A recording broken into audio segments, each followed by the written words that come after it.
다윗이 왕이지요. 그러니 우리가 쉽게 생각할 때 다윗은 정치하는 사람이다, 이렇게 생각할 수 있습니다. 정치하는 사람이라고 나쁘게 색안경을 끼고 볼 필요는 없지만, 대부분의 정치하는 사람들은 개인이든 공동체든 각자의 이상을 이루기 위해서 열악한 현실 속에서 안주하려는 한계, 이러다가 이래 살다가 그냥 죽지 뭐 이런 생각, 이 현실에 안주하려고 하는 이 한계를 극복하려고 애를 쓰는 경향이 있습니다. 이런 분들은 좀 진취적이고 또 공동체와 또 주위에 있는 사람들을 돕기 위해서 애쓰는 사람들이라고 표현할 수 있지요. 정치하는 다윗의 일생을 통해서 우리가 배워야 되는 것은 하나님의 뜻이 이루어지는 과정을 다윗의 인생을 통해서 배우는 것입니다.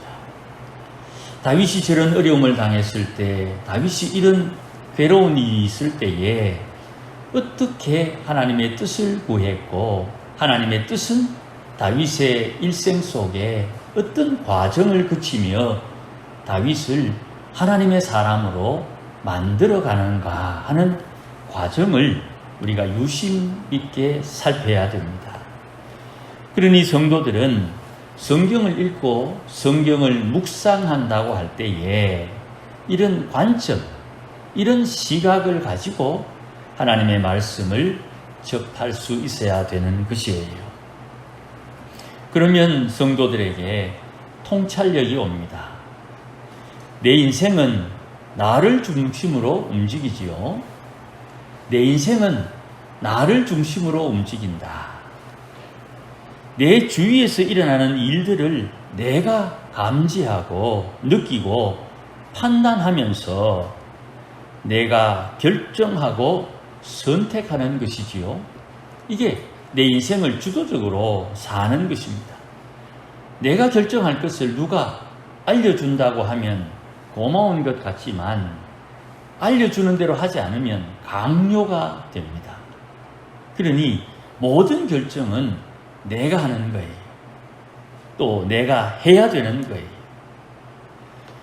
내가 하고 내가 선택함에도 불구하고 하나님께서 나를 인도하시도록 맡기는 훈련. 결정은 내가 합니다.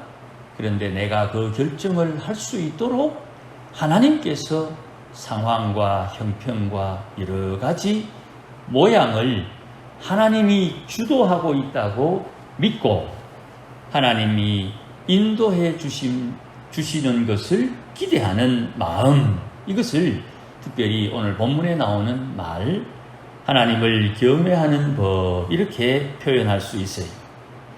내 인생은 내 주위로, 내 중심으로 돌아가지만 나는 하나님을 경외하는 법을 배워야 된다. 앞에 다윗의 이야기처럼 다윗이 하나님의 뜻을 이루어가는 과정 속에 하나님 앞에 신실한 백성, 하나님을 기쁘시게 하는 왕으로서 살아가는 법을 배우듯이 우리도 우리의 인생이 내 중심으로 돌아가고 있으나 하나님을 경외하는 법을 배워야 되는 것입니다. 다윗의 일생 속에 다윗이 겪었던 일들을 통해 시를 적을 때 이 시라는 것은 함축적이거든요. 같은 말을 써도 생각을 좀 많이 해야 돼요. 그런 중요한 단어가 다윗의 마음을 표현하는데 오늘 본문에서 하나님을 경외하는 사람, 여호와를 경외하는 사람이 누구냐, 이렇게 자기를 빗대어서 말을 하고 질문을 해요. 그러니 내가 무언가를 결정하고 선택할 수 있으나 하나님께서 인도하시도록 맡기고 하나님을 경외하는 법을 배우고 살아가는 성도가 되어야 되는 거예요. 이것이 우리 신앙생활에 아주 중요한 부분을 차지합니다. 오늘 다윗의 시는 비탄시라 그래요. 슬픔을 노래하는 시다, 이렇게 표현할 수 있어요.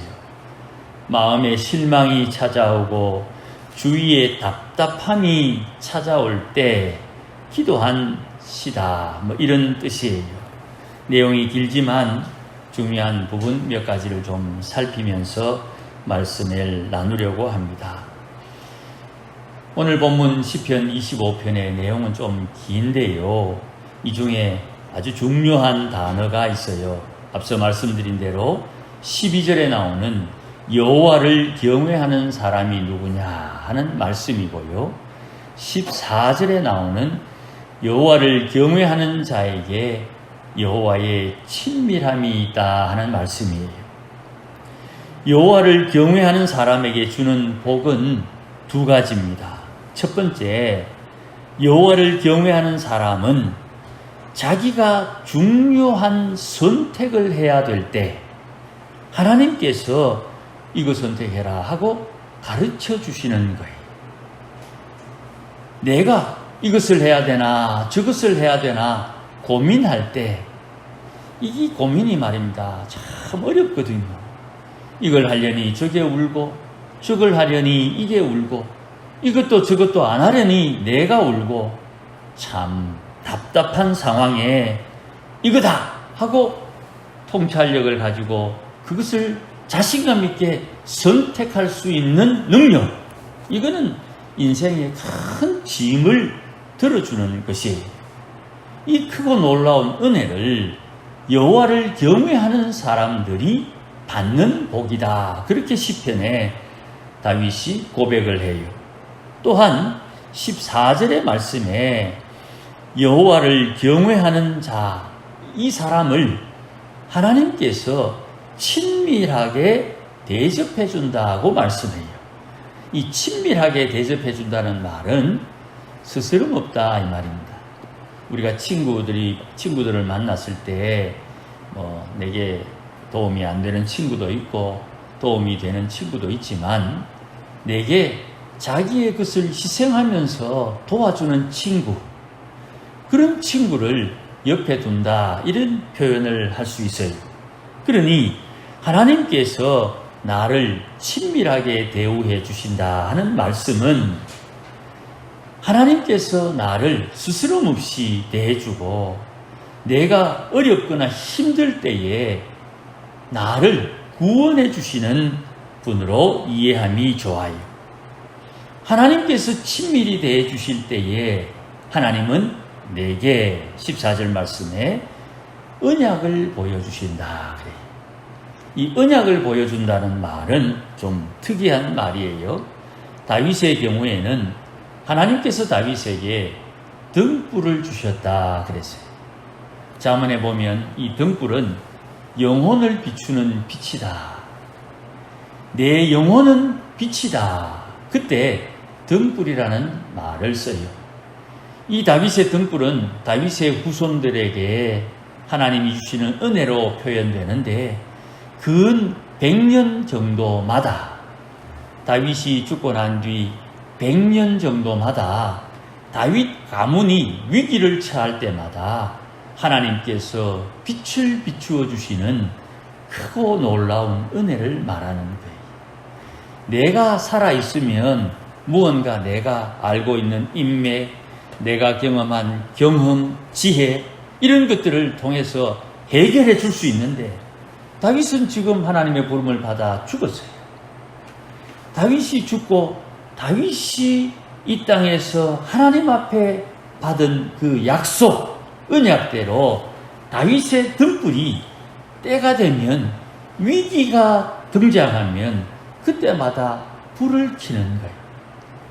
그래서 어디로 가야 할지, 무엇을 선택해야 될지, 어떻게 살아야 하는지를 하나님께서 보여주시는 거예요. 그러니 허물이 있는 여호사밧도, 허물이 있는 히스기야도 자기의 위기를 겪으면서 하나님의 빛을 보고 저들이 하나님의 구원을 경험하게 되는 이런 놀라운 은혜가 저들의 가문 속에 나타나는 것이, 제가 아는 어떤 목사님 한 분 계십니다. 조상들이 베푼 하나님 앞에 받은 그 은혜가 잘 전달되도록 하나님 앞에 진실되게 신앙을 잘 지켜야 되는 거예요. 이제 목사님의 가정에 하나님의 그 은혜가 점점 사라지는 것을 옆에서 보면서 안타까운 마음을 가지게 돼요. 지금 하나님을 경외하는 사람은 계명에도 말씀합니다.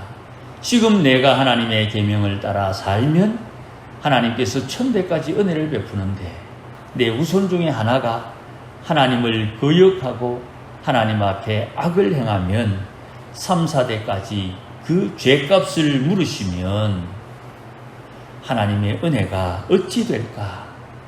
우리가 충분히 추측할 수가 있는 것이죠. 그러니 경외하는 사람이 되기 위해서 하나님께서 다윗을 통해 주시는 지혜가 무엇인지 살펴야 되는 것이고, 이 지혜는 오늘 본문에 확실하게 정리되기를, 먼저 주의 긍휼하심이 필요하고 주의 인자하심이 필요하다는 것을 깨닫게 됩니다. 하나님께서 하나님의 백성들에게 주의 긍휼과 인자하심을 통해 하나님을 경외하는 법을 배우게 되는 것이, 오늘 본문 6절 말씀에 주의 긍휼하심과 인자하심이 영원부터 있었으니 주여 이것들을 기억해 주십시오.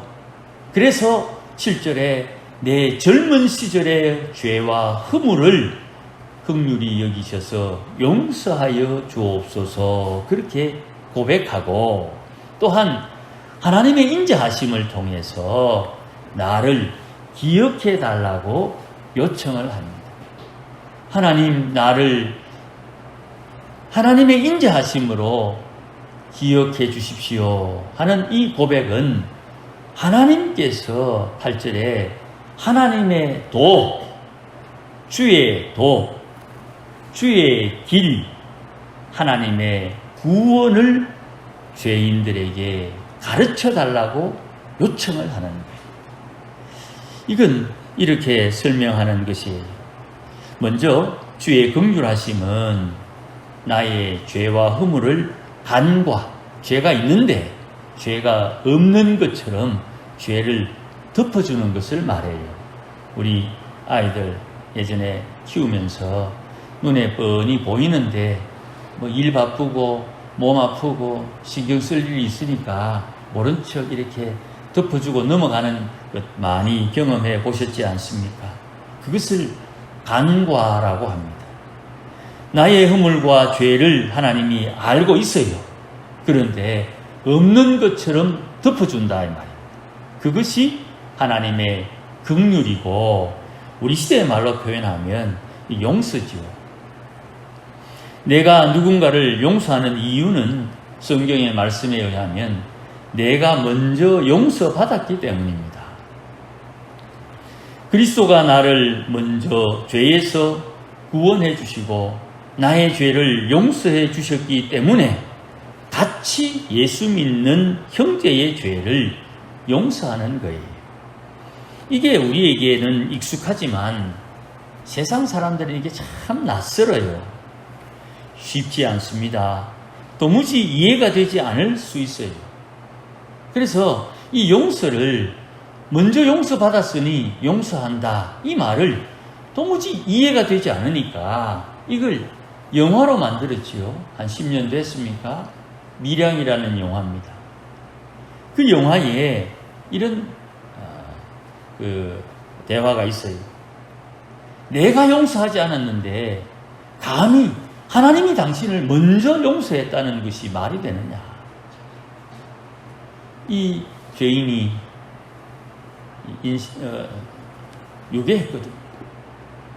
그 유괴하고 난 뒤에 이 아이의 생명이 끊어졌는데, 그래서 잡혀가지고 감옥에 갔죠. 근데 그 배경이 교회를 간 거예요. 교회를 가서 하나님 앞에 아이의 죽음을 슬퍼하고 인생의 어려움을 괴로워하는 그런 마음을 정리하는 데 시간이 많이 필요했어요. 그리고 자기의 아이를 죽인 사람을 만나는 그 과정에 그 죄인은 감옥에서 다른 할 일도 없으니 전도받아 예수 믿었는데 그 하나님께서 자기의 허물과 죄를 용서해 줬다는 이 말을 아이의 어머니에게 하는 그 과정 속에 내가 교회를 다니고 이제 마음을 정리해서 당신을 용서하려고 왔는데 나는 그 시간 동안 괴로워하면서 당신을 용서하려고 이렇게 어려운 시간을 보냈는데 내가 당신을 용서한다 하는 말을 하기 전에 하나님이 나를 용서했다고 말하는 이 말을 들을 때 이 여인이 너무나도 큰 충격을 받는 거예요. 이 내용이 기독교인들의 이야기처럼 보이지만 이 영화를 만든 사람은 기독교의 사랑 거짓이다 하는 것을 말하기 위해서 이런 영화를 만들었어요. 우리는 이런 영화를 통해서 무언가 깊이 생각해 볼 필요는 있습니다. 그러나 분명한 것 이거예요. 내가 용서하는 것은 용서받았기 때문에 용서한다 하는 것을 우리 마음에 좀 잘 새겨야 돼요. 신학적으로 보면 이 말은 참으로 사람들이 이해하기 어려워요. 먼저 용서받았으니 다음으로 누군가를 용서할 수 있다는 것은 하나님께서 사람을 지으신 창조의 질서를 우리가 좀 배워야 돼요. 용서라는 것은 사람에게 주어진 권한이 아니에요. 용서는 하나님께로부터 오는 거예요. 왜 그렇습니까? 원래부터 사람은 용서라는 것이 없어요. 사람은 하나님의 지시하심에 순종하는 존재지, 하나님의 지시하심에 순종하는 것이 사람의 본분이지, 자기에게 거부하는 것을 심판하고 그를 책망하는 것이 사람의 본분이 아니에요. 아담이 하나님의 말씀을 거역한 뒤에 하나님께서 아담을 용서하시지요. 그러니 하나님에게 용서받은 아담이 자기에게 거역한 자를 용서하는 거예요. 그 용서는 순종이에요. 하나님의 형상으로 지음을 받은 사람이 하나님처럼 용서하는 법을 배워야 되고 용서하면서 하나님의 성품을 경험하게 되는 것이, 이것을 이해하지 못한다 이 말이에요. 사람은 자기가 하나님의 자리에 앉아서 자기에게 잘못한 사람을 용서하지 않고 심판하고 그를 괴롭히려는 마음이 마귀가 준 마음이라는 것을 우리는 종종 잊을 때가 있어요. 그때마다 주의 성령께서 우리를 깨우쳐 주시는 거예요. 용서는 하나님만이 하시는 하나님의 고유 권한이에요. 그것을 우리가 배우도록 하나님께서 용서해 주셨고 하나님께서 구원해 주시는 거예요. 용서는 사람의 본래 성품이 아닙니다. 그래서 사람은 용서하기가 어려운 거예요.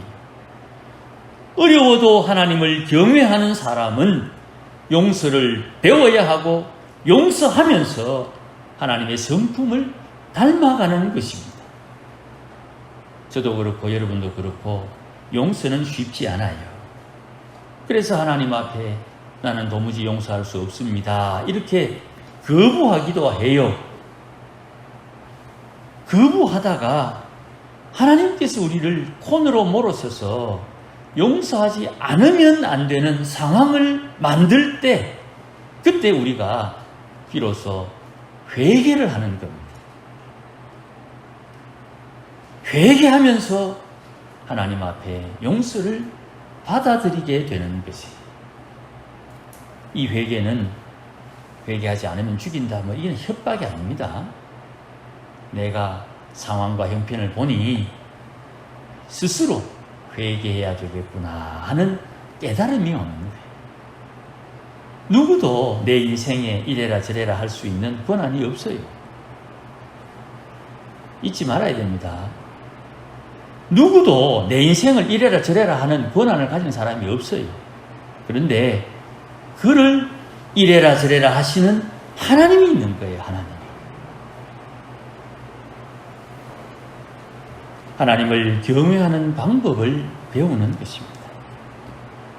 하나님을 경외하는 방법을 배우면 하나님께서 지나가는 아이의 소리에도 그 소리를 듣게 하셔서 저 아이의 입을 통해 하나님께서 내게 말씀하는 것이 있구나 하는 것을 깨닫게 하는 것이에요. 우리가 이렇게 인생을 살아왔어요. 하나님의 성령의 인도하심을 따라 그렇게 사는 것이에요. 긍휼이 필요합니다. 그래야 경외함을 배우는 거예요. 하나님께서 용서해 주시기 때문에 용서해 주신 그분을 두려워하고 그분을 섬기고 용서해 주신 분을 사랑하게 되는 거예요. 예수님 말씀하셨습니다. 가늠하다 잡혀온 여인에게 돌을 들고 죽여야 된다고 이야기하는 그 군중들 속에서 죄 없는 자가 먼저 쳐라. 그러니 성경에는 아주 상세하게 기록되어 있습니다. 어른들로부터 돌을 땅에 버리고 그 자리를 떠나갔다. 두 번째는 인자하심. 하나님의 인자하심은 불쌍히 여기는 사랑을 말합니다. 불쌍히 여겨주는 이유는 우리가 하나님의 말씀에 순종하는 사람이 되도록 하나님께서 용서해 주시고 불쌍히 여겨주시는 거예요. 우리 종종 이런 말을 주위에서 들을 때가 있지 않습니까? 한 번만 봐주면 내가 평생 빚진 자처럼 살겠습니다. 그런 말을 드라마에서도 보고 또 주위에서도 어렵지만 한두 번씩 듣는 수가 있지요. 하나님께서 우리를 불쌍히 여겨주는 이유는 우리로 하여금 온유한 사람이 되도록 기회를 주시는 겁니다. 계속 반복해서 말씀드립니다마는 온유하다는 말은 길들여진다는 뜻이에요. 하나님의 말씀에 길들여지는 것입니다. 우리 성도들이 이 땅에 사는 동안 하나님의 말씀에 의해서 하나님을 배우기도 하고 말씀을 따라 역사하시는 성령의 인도하심을 따라 배웁니다. 이 배움을 통해서 주위에 있는 많은 성도들, 장로님들에게, 권사님들에게, 집사님들에게 삶의 지혜를 배우면서 하나님을 알아가고 하나님의 말씀에 순종해야 되겠구나 하는 깨달음이 우리에게 오는 거예요. 이 온유한 사람에게 예수님은 땅을 기업으로 준다, 그렇게 말씀을 하셨고, 오늘 본문 8절 말씀에는 온유한 자에게, 10절 말씀에 온유한 자에게 하나님께서 도를 가르치신다, 그렇게 말씀했어요. 9절입니다. 온유한 자에게 그의 도를 가르치시리로다. 그러니 하나님께서 우리를 불쌍히 여기심으로 하나님의 도, 주의 방법을, 구원의 길을 가르쳐 주시는, 이것을 신약의 말씀과 같이 좀 엮어서 설명을 하면 이렇게 되는 거예요. 온유한 사람들에게 땅을 주시는데 그 땅에 하나님의 말씀을 뿌려서 100배, 60배, 30배의 결실을 얻게 하고, 그 땅에 씨를 뿌리고 거두는 방법, 하나님의 도를, 하나님의 질서를 가르치시는 거예요. 그러니 우리를 불쌍히 여겨주시는 하나님의 그 사랑을 통해서 나는 하나님께서 내게 주시고자 하는 은혜, 내가 하나님 앞에 받아야 될 상급을 받을 수 있고 준비할 수 있는 온유한 사람, 하나님에게 길들여진 사람을 만드는 것이에요. 이것이 성도에게 주신 두 가지 하나님을 경외하는 사람이 되는 방법이에요. 내가 용서함으로 내가 하나님 앞에 불쌍히 여김을 받아 온유한 사람이 되면 될수록 하나님을 경외하는 사람이 되고, 하나님을 경외하는 사람에게 두 가지 복, 앞에서 말씀드렸지요. 12절에 내가 무엇을 선택해야 되는지를 가르쳐 주시고, 하나님께서 나를 친밀하게 대하셔서 하나님의 언약, 약속을 알려주시는 거예요. 그러니 내가 하나님의 부름을 받고 50년 뒤에, 100년 뒤에 내 손자가 어떤 일을 겪을지를 하나님 깨우쳐 주셔서 그 자손을 위해서 내가 이 땅에서 기도함으로 그날 내 자녀가 겪을 그 일을 피할 수 있는 은혜의 등불을 준비하는 것이에요. 그냥 우리가 이 땅에서 70년, 100년 사는 게 아니에요. 우리가 이 땅에 오래 살아야 하는 이유는 그런 일을 미리 준비하기 위해서 하나님 앞에 신앙생활을 하는 거예요. 그냥 시간을 보내는 것이 아니, 100년 뒤에 무슨 일이 있을지, 주님 오시기 전에 어떤 일이 있을지 그때 우리의 자녀손들이 믿음에서 벗어나지 않고 은혜에서 벗어나지 않도록 미리 준비해 주는 그 일을 하는 거예요.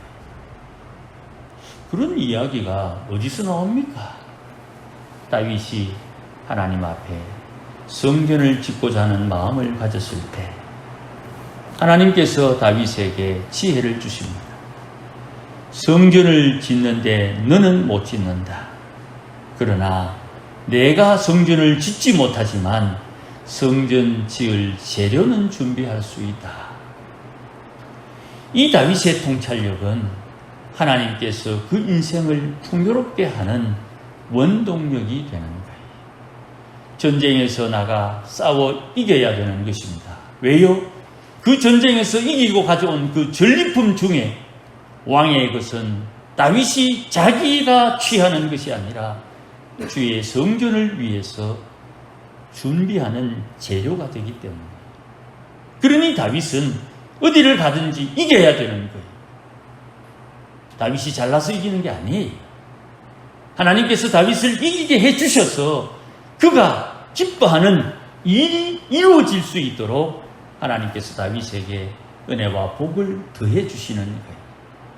그러니 눈에 보이는 것이 전부가 아니에요. 손에 잡히는 것이 전부가 아니에요. 그 배경 속에 역사하시는 하나님의 역사하심이 있는 거예요. 이것을 우리가 잘 파악해야 되는 것입니다. 중간에 좀 각설하고요. 22절 말씀 한번 보십시다. 하나님이여 이스라엘을 그 모든 환난에서 속량하소서. 인생을 사는 것이 다 괴로움이지요. 환난을 겪게 되어 있고 고난을 당하게 되어 있는 거예요. 다 욥이 자기가 당하는 고난이 자기 때문입니까? 하나님하고 마귀하고 대화해가지고 마귀가 하나님 앞에 시비를 걸어요. 욥이라는 사람이 있는데 저 사람이 하나님을 잘 섬기는 이유가 돈 많지요, 자식들 많지요, 인생이 잘 되지요. 당연히 하나님 섬기지 않습니까? 그의 재산을 하나님이 싹 거두어 가시면 그가 하나님을 섬기지 않을걸요? 그래, 한번 해봐라. 하나님과 마귀와의 대화 때문에 욥이 고난을 받는다 이 말입니다. 우리가 받는 고난은 다 우리에게 원인이 있는 게 아니에요. 하나님의 은혜가 나타나기 위한 과정이에요. 그 환난을 당하면서 다윗이 하나님 앞에 요청하는 것이 있습니다. 속량하소서. 이 속량이라는 말은 대가를 지불한다는 말이에요. 이 말을 다르게 표현할 때 속전이라는 말을 씁니다. 돈 주고 용서받는 것, 이 속전이에요. 대가를 지불하고 용서받는 것, 이 벌금이지요. 그러니 하나님께서 하나님을 경외하는 자의 기도를 들으시는데, 하나님을 경외하는 법을 배운 다윗이 하나님 앞에 요청합니다. 하나님, 나의 환난 중에 나를 구원해 주십시오. 속량해 주십시오. 대가를 지불하고 이 환난에서 나를 구원해 주십시오 라고 기도를 해요. 이게 우리는 이미 예수님의 십자가의 은혜를 알고 있으니 주의 은혜로 우리를 구원해 달라는 신앙의 고백이 자연스럽고, 조금 더 하나님 앞에 신실해지면 이런 표현도 되는 거예요. 내 생명값을 가지고 하나님 구원해 달라, 이렇게 요청하는 거예요.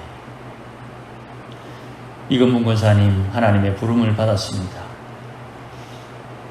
그 이건분 권사님의 생명값을 그 많은 자식 중에 누가 차지할까? 저는 좀 관심이 있어요. 부모의 생명값을 어느 자녀가 가지고 갈까? 그런 기대감이 있어요. 일일이 말씀드릴 수 없지만 하나님께서 이렇게 우리 인생 속에 누군가의 생명값을 통해서 구원받는 경험을 우리 각자가 다 경험했어요. 하나님께서 다윗의 입을 통해서 우리에게 깨우쳐 주시는 거예요. 환난에서 속량되는 방법을 배워야 돼요. 환난에서 속량해 주시는 하나님의 은혜를 경험할 수 있어야 돼요. 누군가의 생명값을 통해서 구원받는 것을 경험해야 된다, 이 말씀입니다. 율법에는 대제사장의 생명이 담보가 되어서 그 시기에 그 땅에 사는 이스라엘 백성들의 생명이 구원받는 속죄일의 제물이 돼요. 그러면 우리 가정도 마찬가지요, 우리 교회도 마찬가지요, 우리 노회도 마찬가지요.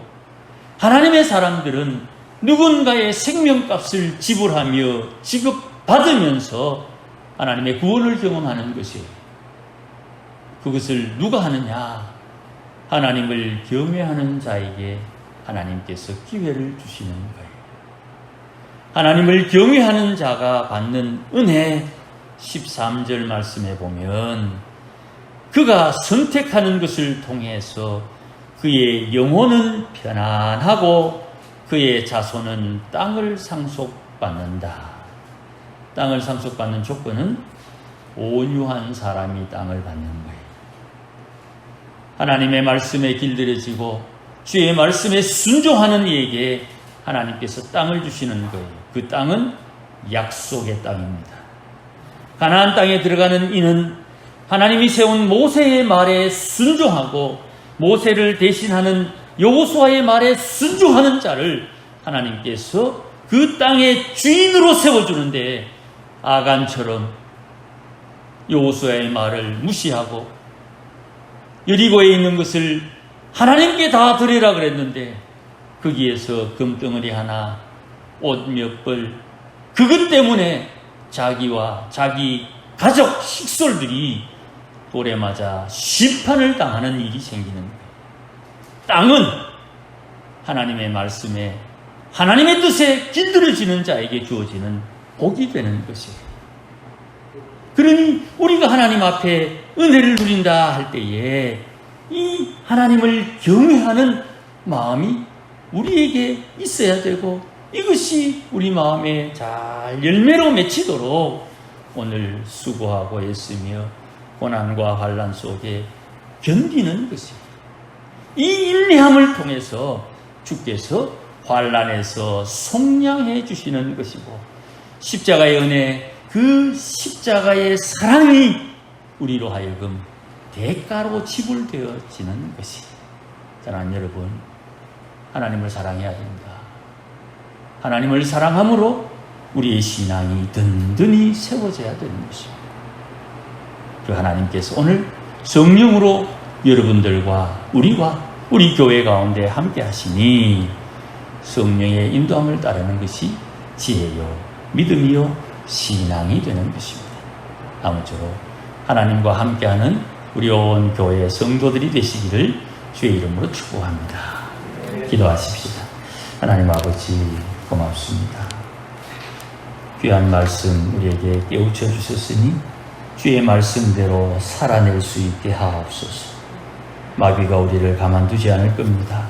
우리의 마음을 흔들고 우리의 상황과 형편을 뒤죽박죽 만들 수도 있습니다. 그때마다 주님을 고백하고 내 인생의 주인이 누구인지 분명히 알아서 하나님의 선하신 손길 따라 인내하며 믿음을 지키도록 역사하여 주시옵고 환난 가운데 우리를 구원하여 주시옵소서. 예수님의 이름으로 기도하옵나이다. 아멘. 이제는 우리 주 예수 그리스도의 크신 은혜와 하나님 아버지의 극진하신 사랑과 성령님의 충만하심과 위로하심과 복주심이 오늘도 하나님을 경외하며 살기를 소원하는 모든 믿음의 권속들 심령 위에 긍휼함을 배우기 위하여 오늘도 하나님 경외함을 배우기 위하여 오늘도 하나님의 긍휼하심과 인자하심을 따라 하나님의 말씀에 길들여짐으로 주의 뜻을 따라 살기를 소원하는 믿음의 권속들 심령 위에 가정 위에 일터 위에 자녀들 위에 우리 교회 위에 이제로 영원토록 함께 계실지어다. 아멘.